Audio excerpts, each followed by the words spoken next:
Hey guys, it's DRT Shock, and this is part 2 of my plugin tutorial.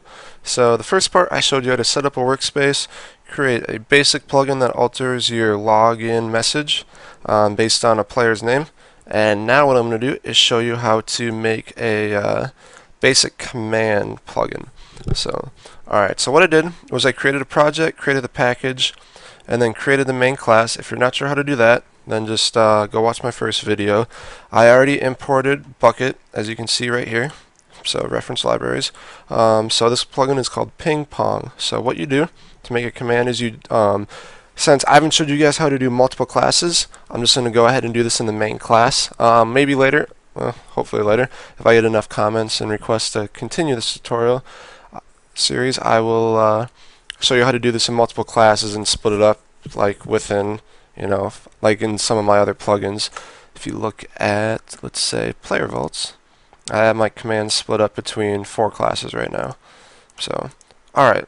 So what you will do is you will type public boolean command sender sender. So alright, so we're typing public boolean, and then what we're doing inside of these parentheses here is setting up the method.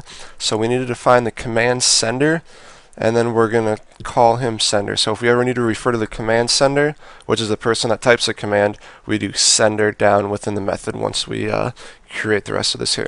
Then we do command, then we do string label, and then string args. So alright. So once we do that, it's going to ask us to import command sender.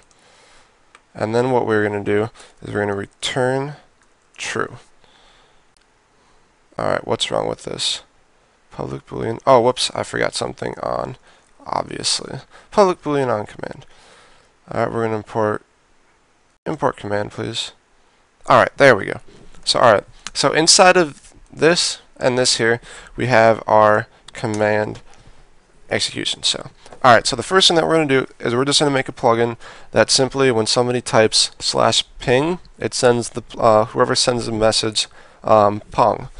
So, alright, what we're going to do is get the command, check if it equals ping, and then if it does, send the sender pong. So, what we need to do is the command is cmd. We gave it the reference cmd, so we can reference it as cmd. So we're going to create an if statement. If cmd dot equals, get name, we need to get the name as a string, dot equals ignore case. Then what we're going to do is we're going to do ping, and then what we're going to do, create inside this if statement, sender dot send message. This is how you send somebody a message. Chat color dot, and then what you can do is you can pick from a chat color. So we will do dark purple because that's a pretty cool color. Plus, because you're defining chat color, and then you have to add a string after this, so you have to add a plus. You can't just, do one then the other. Pong. And then we're going to return true. Return true means that it was successful, and that if you return false, whatever it is defined in the plugin.yml, which we're about to create here in a minute, will be sent to the player that typed a failed command. So, all that happens is if the command is ping, which it doesn't matter how many arguments, which I will tell you about later, it just sends them pong, and then it returns true. I prefer to always return true, because sometimes the feedback in the plugin.yml can be pretty crappy feedback, and it's, I think, just a lot easier to type up your own feedback.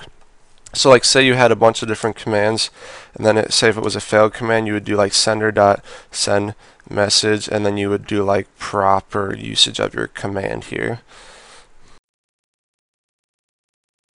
So you do something like that.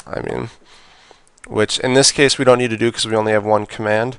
So, but just for future reference, that's how I prefer to do it. I'm not saying it's the correct way or the best way. That's just the easiest way for me to do it.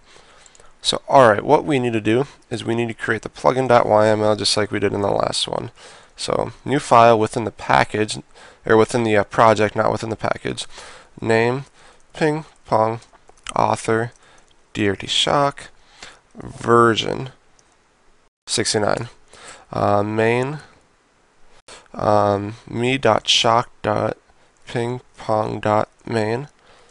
Alright, so then what we need to do is if you go to the Bukkit Wiki plugin tutorial, Bukkit Wiki plugin.yml, it will show you that you need to register your commands. Is it required? No. But if you have commands, the name of a command the plugin wishes to register, as well as an optional list of command attributes. So that is like what you can do. The optional list of command attributes is what can show in feedback if the commands failed. So you can also define permissions for the command, but we're not going to do that right now. So all I'm going to do is do commands. Alright, then what you have to do is you press enter, then 2 spaces. You can't do a tab or anything. We're just going to type ping, and we're going to do that. We're going to press enter again. We're already spaced in twice. We're going to space in 2 more times, so we're spaced in 4 times. Note that tab is also 4 spaces in most cases, but you cannot tab over in a YML file. You have to do spaces, otherwise it will not work. Description. Pong. So we're just going to do that as a description. Which I will show you what this description shows up as later. So you save it, close it, refresh. Alright, so this should all be good here. We don't have to do anything in the onEnable. Remember last time we had to register the main class as an event? We don't have to do that with a command. If we use a different class for a command, then we have to do a few different things. But since the Java plugin also extends or implements the command executor, which I will hopefully get to later, you don't have to do anything. So you just do this, nothing. I mean, honestly, you don't even need to call those methods. This right here will work just fine, believe it or not. So we will do export. Never export the .project or the .class path. Believe me, it is very, very annoying when people do that. So we will save this. Let's go to our desktop. Let's go to my folder, test server. There it is. Let's get rid of player vaults. Doing some testing on that. Let's start the server. Let's go into Minecraft while we wait. Alright. Remember, this is just a localhost server. If you need info on how to set that up, try Google. Usually helps. So, localhost.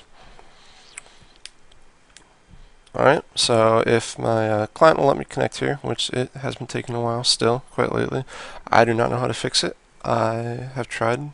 I've reinstalled. I've done everything I can, but I'm not sure. Alright, so now what we do, keep in mind I did not test this before I did this or anything, so we're just going to type /ping pong. There it is, and you see it right there. Alright, so now if we type /help ping pong ping, and there is the description. So if we did something else, like let's go back into the IDE, ping pong, DRT Shock is great at ping pong, because actually if you played me in real life in ping pong, you would probably get your butt kicked.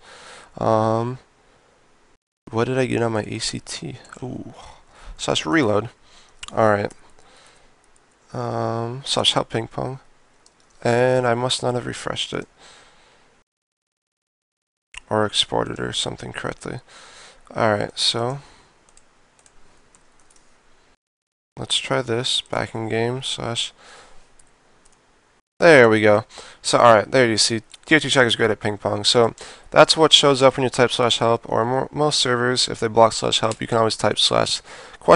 and then ping pong, and it works like a charm.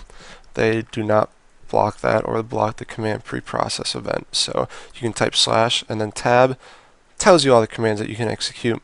A little secret there. Not really of a secret, but most people don't know about that.